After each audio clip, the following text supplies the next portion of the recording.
Ce film, réalisé en 1961, vous raconte l'évolution des techniques de soutènement.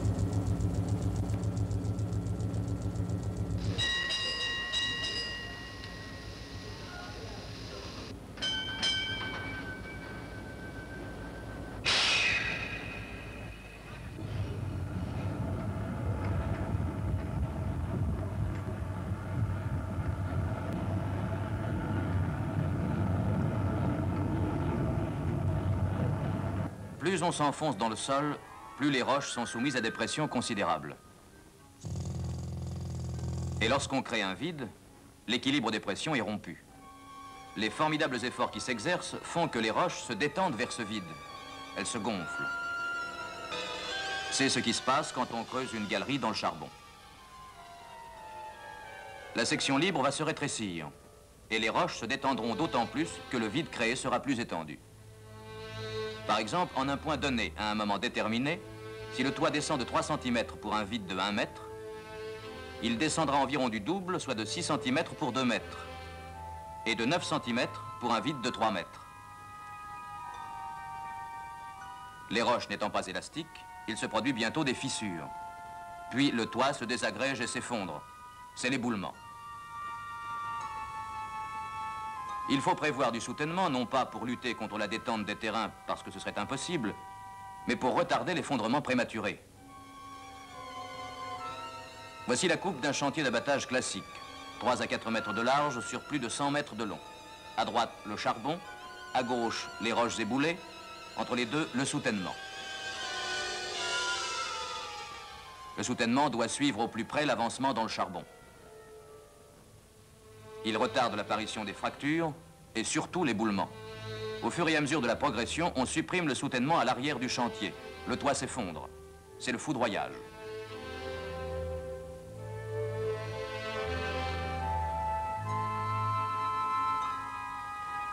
Heureusement, le soutènement n'a à supporter qu'une faible part de la pression théorique exercée par les terrains.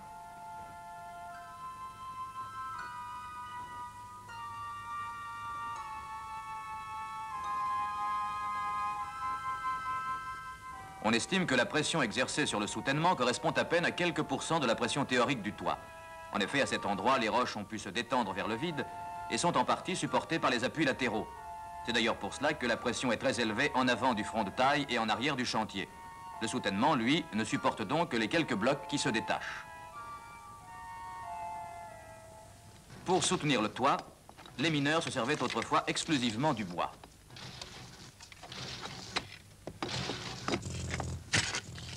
L'utilisation du bois présente des inconvénients. Chaque poteau ou butte doit être taillé sur place pour être ajusté à la bonne hauteur. Il faut aussi y faire une encoche pour supporter le bois horizontal ou chapeau. Principal inconvénient, pour soutenir le toit, on est obligé de placer les buttes devant le front de taille contre le charbon.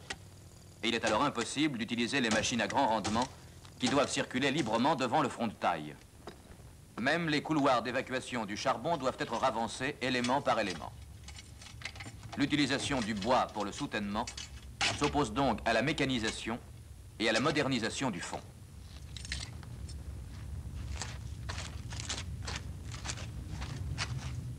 Enfin, le bois n'est pas assez compressible. Sous l'effet des pressions, il casse.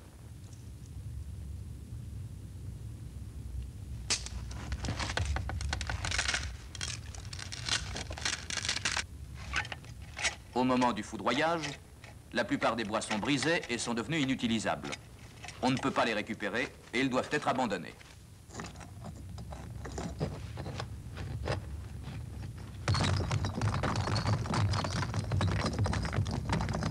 Le soutènement métallique constitue un progrès considérable grâce au système du porte-à-faux.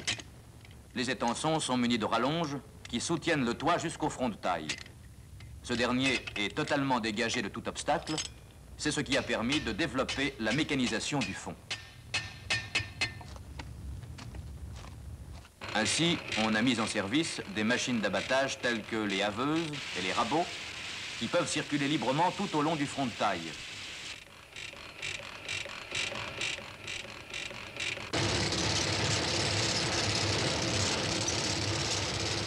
Ces machines sont elles-mêmes desservies par des engins de déblocage de grande capacité comme les convoyeurs à raclette, qu'on peut riper d'un seul bloc.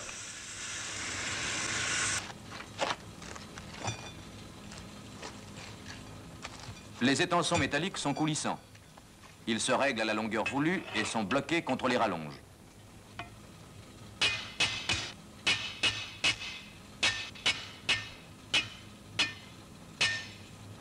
Ils absorbent les mouvements du toit en cédant à partir d'une certaine pression.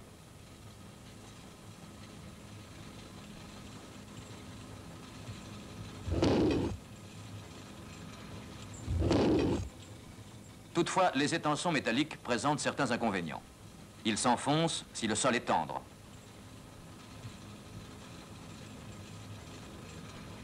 Il arrive surtout qu'il y ait grippage.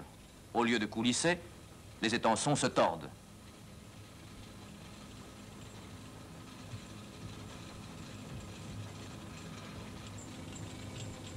Au moment du foudroyage, étançons et rallonges sont toujours récupérés pour être replacés du côté du charbon.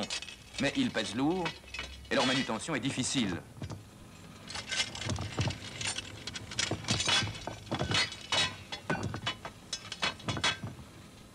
Avec les étançons hydrauliques, on a fait un nouveau progrès.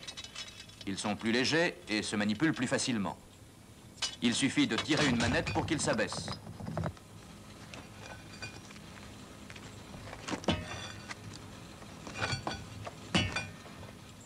Et il ne faut que quelques coups de clé pour les mettre en serrage.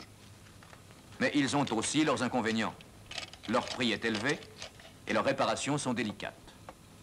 Enfin, au-delà de leur capacité de coulissement, ils s'écrasent, ce qui correspond à chaque fois à une perte importante.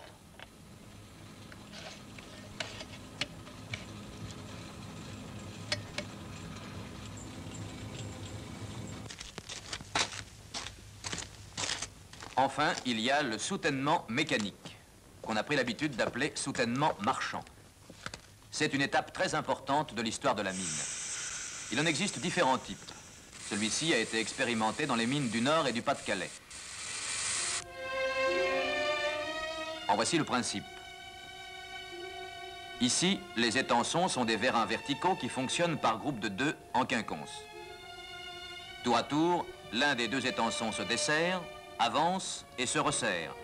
L'autre étançon jouant le rôle de point fixe, serré entre le toit et le sol. On voit ici ce matériel en fonctionnement dans une mine-école. Mise en mouvement du vérin de ripage. La pile avance en prenant appui sur l'autre pile qui est bloquée.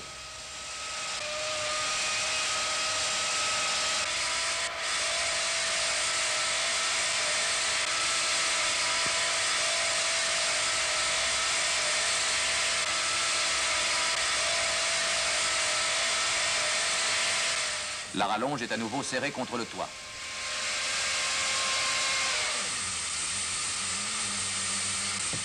Puis, c'est l'autre pile qui prend appui sur celle qui a avancé précédemment, et ainsi de suite.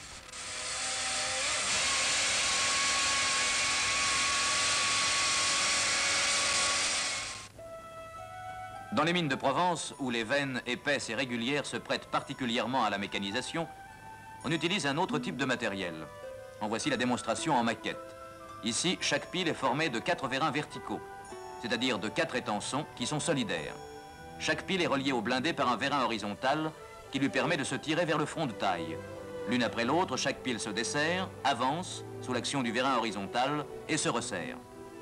C'est l'ensemble des piles restant en place qui forment point fixe, chacune d'elles se déplaçant quand vient son tour. Pendant ce déplacement, rabots et convoyeurs peuvent continuer leur mouvement. Ils sont en outre maintenus continuellement contre le front de taille par les mêmes vérins horizontaux. Pour cela, les vérins prennent appui sur l'ensemble des piles bloquées contre le toit.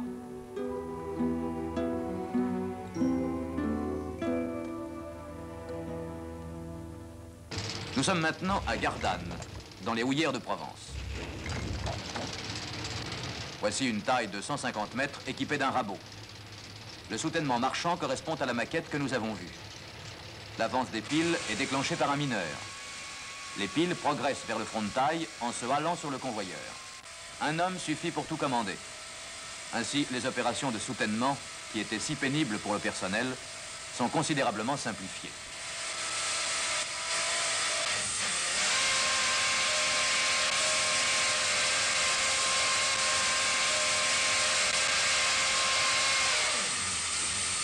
Derrière, le toit s'effondre au fur et à mesure de l'avancement.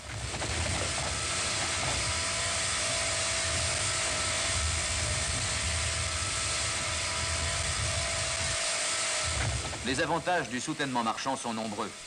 On retiendra les principaux. Il se déplace mécaniquement. On peut donc utiliser du matériel lourd et très robuste. Pour la même raison, on a pu prévoir une surface portante plus grande. Il n'y a plus à craindre d'enfoncement dans le sol. De plus, cette grande surface portante améliore très sensiblement la stabilité. Les renversements du soutènement ne peuvent plus se produire. D'une manière générale, la sécurité des chantiers est améliorée et très peu d'ouvriers sont encore nécessaires pour le faire marcher. Les vérins peuvent supporter 40 tonnes au lieu de 20 à 25 pour les étançons classiques. On voit ici, toujours dans les mines de Provence, mais dans une autre taille, un soutènement marchand d'une exécution différente, mais qui est basé sur les mêmes principes. Ici, le charbon est à gauche et le foudroyage à droite. Tous les avantages du soutènement marchand permettent d'augmenter le rendement, d'où une rentabilité supérieure qui compense une dépense initiale naturellement plus élevée. Le soutènement marchand constitue certainement l'application la plus spectaculaire de la mécanisation du fond de la mine.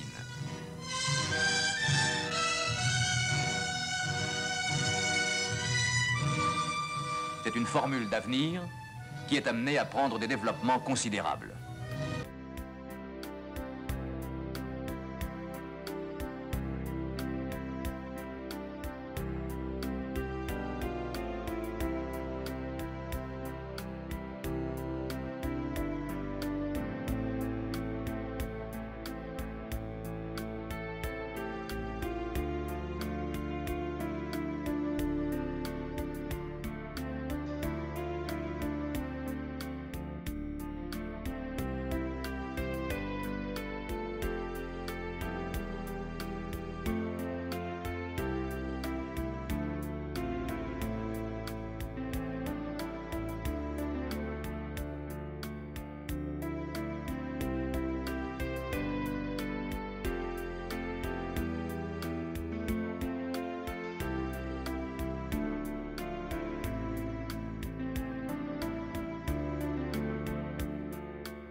Un nouveau matériel a été mis en place.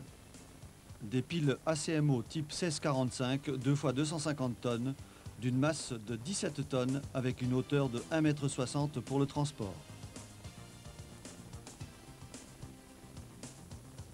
La pile a une ouverture minimum de 2,10 m et une ouverture maximum de 4,50 m en boisage.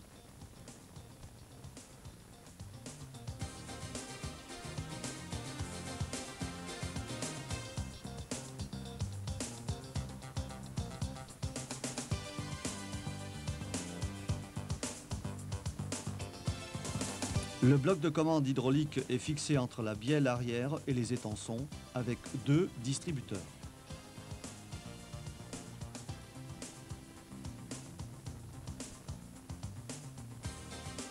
Une nouveauté cependant, 2 flexibles multiconduites, un chapeau avant bloqué,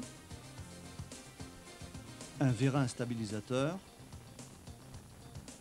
un volet de chapeau communément appelé flip-flap, un déflecteur télescopique de protection côté front, une prolonge télescopique du déflecteur.